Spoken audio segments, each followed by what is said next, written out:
ఆహ్, ఒక ఇదొక దారుణమైన సంఘటన. దీనికి సంబంధించి అనేక షికారులు చేశాయి. ఇప్పుడు ఆహ్, సి మన రాచకొండ సిపి హ్మ్. కమిషనర్ ఆఫ్ పోలీస్ ఆయన సుధీర్ బాబు ఆయన నిన్న ప్రెస్ మీట్ పెట్టి డీటెయిల్‌గా చెప్పారు. అంటే అఫీషియల్‌గా మనకి ఒక వెర్షన్ అయితే వచ్చింది. ఈ అఫీషియల్ వెర్షన్ ఏముందంటే ఆహ్, 18దో తేదీ మా మీర్పేట్ పోలీస్ స్టేషన్‌కి ఆహ్, కుప్పల సుబ్బమ్మ, వెంకటరమణ అనే ఇద్దరొచ్చారు.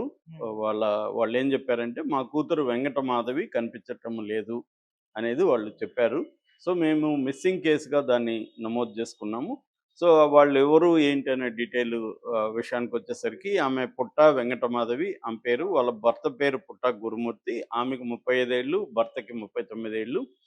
సో, వీళ్ళు plot number 3 new Venkateswara colony Jillelaguda, Balapur మండలం, రంగారెడ్డి జిల్లాలో ఉంటారు. వీళ్ళ నేటివ్ ప్లేస్ ఏమో జేపీ చెరువు, రాచర్ల మండలం, ప్రకాశం జిల్లా.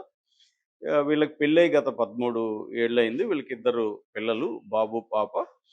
ఇతను గురుమూర్తి గతంలో మిలిటరీలో 15 ఇయర్స్ వరకు పనిచేసి, దాని తర్వాత కాంచన్‌బాగ్‌లో డీఆర్‌డీఎల్ లో గార్డ్‌గా పనిచేస్తున్నాడు.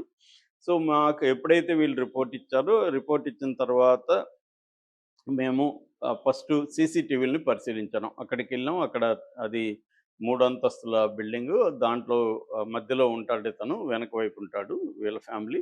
సో, మేము సీసీటీవీలు పరిశీలించాం. వాళ్ళు మాకు గురుమూర్తి గూడా వచ్చాడు స్టేషన్‌కి. వాళ్ళు మాకు చెప్పిందేందంటే 16వ తేదీ వీళ్ళిద్దరి మధ్య గొడవ జరిగింది. 16వ తేదీ 12 గంటలకి ఆమె ఇల్లొదిలి ఎళ్ళిపోయింది. అప్పటినుంచి ఇంకా రాలేదు అని 18వ తేదీ మాకు కంప్లెయింట్ ఇచ్చారు. మేము సీసీటీవీ ఫుటేజ్‌లో ఓనర్ బిల్డింగ్‌కి పెట్టాడు. ఆ ఓనర్ దగ్గర ఉన్న సీసీటీవీ ఫుటేజ్‌ని పరిశీలిస్తే వీళ్ళిద్దరూ 15వ తేదీ ఇంట్లో 10:40 నైట్ 10:40 గంటలకి ఇంట్లోకెళ్ళినట్టుగా ఫుటేజ్ ఉంది. ఆ తర్వాత ఆమె బయటకొచ్చినట్టుగా ఎక్కడ ఫుటేజ్‌లో లేదు. హ్మ్. అతను మాత్రమే 2, 3 సార్లు బయటికి తిరిగినట్టుగా ఉంది.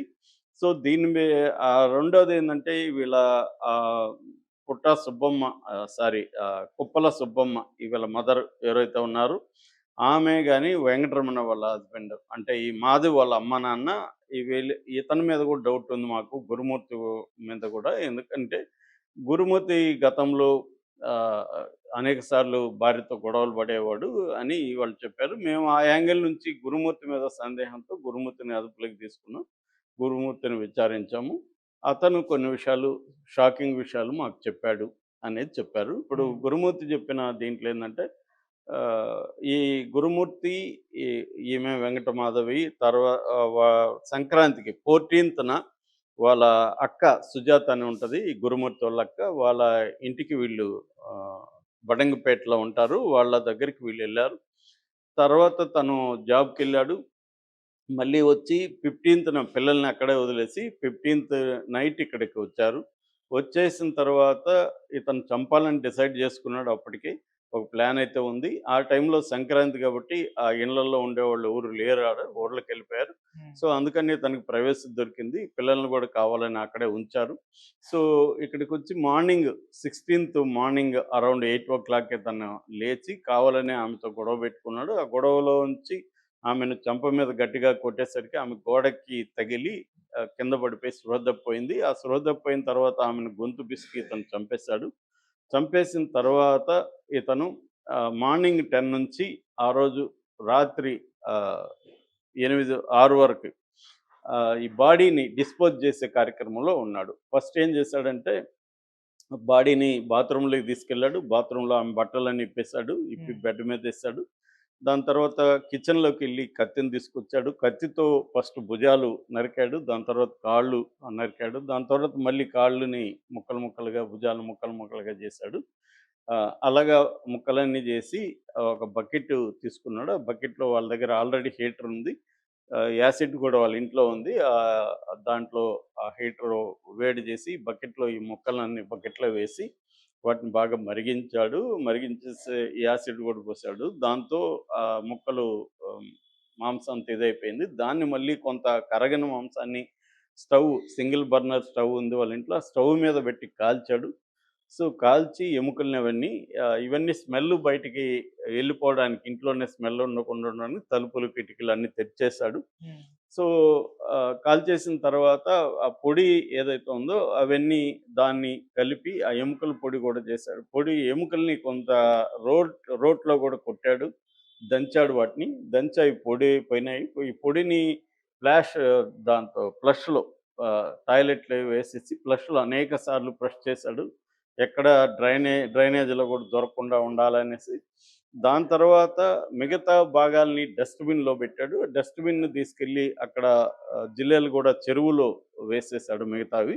సో, దాని తర్వాత సర్ఫ్‌తో నీట్‌గా క్లీన్ చేసాడు. సర్ఫు, ఫినాయిలేసి మొత్తం క్లీన్ చేసాడు. తర్వాత ఇంట్లో అంతా గూడా స్మెల్ రాకుండా రూమ్ ఫ్రెషనర్‌తో స్ప్రెడ్ చేసాడు. దానివల్ల స్మెల్ దాదాపు తగ్గిపోయింది. అప్పటికైతే వాళ్ళ పిల్లలు తర్వాతొచ్చారు. తర్వాత పిల్లలకి గూడా స్మెల్లొచ్చింది. వాళ్ళు ఏదో చనిపోయిందిలే ఎలుకో ఏదో అన్నట్టుగా కవర్ చేసి చెప్పట్లేదు. అట్లాగే ఆ ఇండ్లల్లో వాళ్ళు గూడా తిరిగొచ్చినా వాళ్ళకి గూడా కొంత స్మెల్ అయితే వచ్చింది. ఎందుకంటే ఈ స్థాయిలో బాడీని ఇది జేస్తున్నప్పుడు స్మెల్ అనేది అంత త్వరగా పోదు. అట్లాగే ఈమె గూడా మనకి ఆల్రెడీ మనం చెప్పుకున్నాం. ఆహ్, మాధవ్ వాళ్ళ అమ్మ గూడా ఏం జెప్పిందంటే, మా బంధువుని పంపించాను ఇతను మిస్సింగ్ అని చెప్తే, బంధువుకి కూడా వంట రూమ్‌లో ఏదో స్మెల్ వస్తుందని పోబోతే ఇతను ఆపేసాడు. ఆడేం లేదనేసి అనేది గూడా చెప్పింది. అంటే స్మెల్ అనేది కొంతొచ్చింది. అనుమానం అయితే వచ్చింది ఆల్రెడీ. సో, ఇతను ఎంత చేసినా. సో, ఇది చేశాడు అని జెప్పి దీనికి వాడిన వస్తువుల్ని దాదాపు 16 వస్తువుల్ని సీజ్ చేశారని చెప్తున్నారు. స్టవ్వు, నైఫు, రోలరు అంటే ఆహ్, రోలు. హ్మ్. రోలు దాన్నేమో రోకలి, బ్రోకలి. బకెట్టు తర్వాత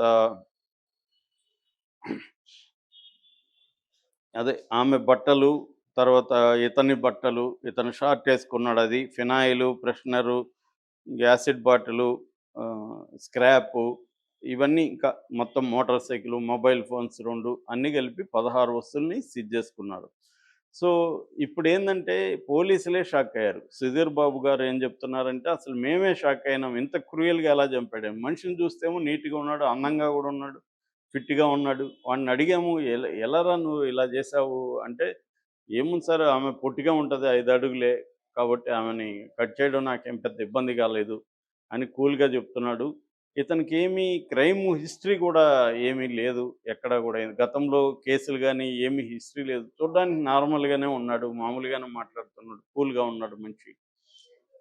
కానీ ఇంత కిరాతకంగా ఎలా చంపాడు అనేది ఆశ్చర్యంగానే ఉందనేది అతను చెప్పాడు. దట్ హ్మ్. Is one point. Second thing వీళ్ళు ఎలా ఇప్పుడు కోర్ట్‌లో దీన్ని కేసుని నిరూపించబోతున్నారు అనే దానికి ఆయన ఆన్సర్ ఇవ్వలేదు. అట్లాగే ఇతను ఎందుకు చంపాడు? మోటివ్ ఏంటి? మోటివ్ గతంలో ఏమనొచ్చింది? ఫస్ట్ ఆమెకి అఫైరు అనుమానంతో చంపాడని. తర్వాత ఏమొచ్చింది? ఇతనికి వేరే అఫైర్ ఉంది. దానివల్ల చంపాడని. కానీ అవన్నీ వీళ్ళిప్పుడు పోలీసులు కొట్టేస్తున్నారు. అవన్నీ చెప్పట్లే. అంటే కొన్ని విషయాల్ని పోలీసులు మనకు చెప్పట్లేదనేది అర్థమవుతుంది. ఓకే. చెప్పదలుచుకోలే వాళ్ళు. ఆయన అడిగినప్పుడు గూడా ఆయనేమంటున్నాడంటే, "మీడియాకి ఎంత కావాలో అంతే జెప్తున్నాము. మిగతాంతా మేము కోర్ట్‌లో జెప్తాము" అని అంటున్నాడు. మనకి కోర్ట్‌లో ఈ కేసుని ప్రెజెంట్ చేసినప్పుడు గాని, అంటే చార్జ్ షీట్ ఏస్తే గాని డీటెయిల్‌గా రాదు.